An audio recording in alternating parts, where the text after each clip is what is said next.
আমরা টেন্ডারটা ড্রপ হয়েছে, কিন্তু আমাদের এখানে কোনো টেন্ডার পাইনি।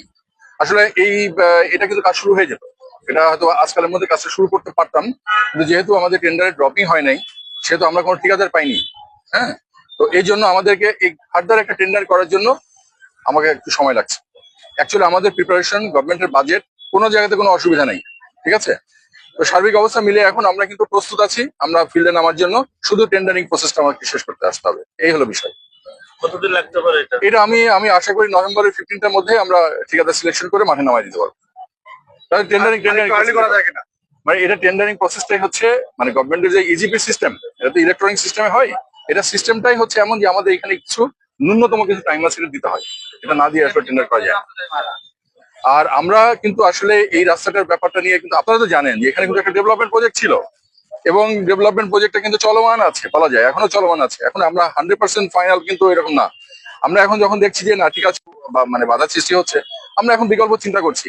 এবং আমরা না শুধু, এটা কিন্তু সরকারের উচ্চ পর্যায়ে থেকেও কিন্তু আমরা এই প্রকল্পটাকে যদি আমরা ইন্ডিয়ান এলওসি ফান্ড না পাই, তাহলে আমরা এটাকে কিভাবে করবো, এটা নিয়ে কিন্তু আমাদের উদ্বোধন কর্তৃপক্ষ কাজ করছেন।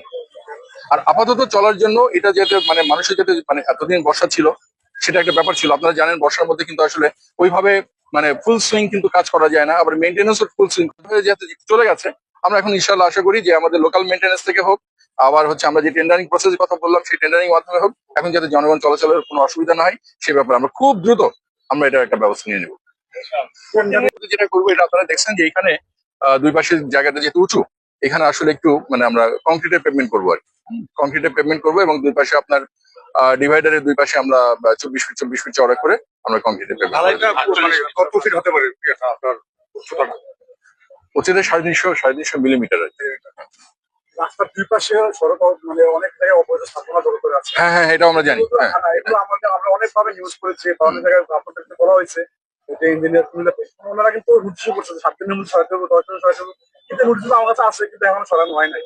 তো আমরা তো ধরেন আমরা যখন এই যে মানে কনস্ট্রাকশন প্রোগ্রাম নিয়ে ফেলেছি, এখন আমরা মাঠে নামবো। মাঠে নামলে পারে আমরা এখন ওই উচ্ছেদের যে পরিকল্পনা এবং উচ্ছেদের যে বিষয়গুলো সেগুলো আমরা করেই তারপর কাজটা করবো আর কি।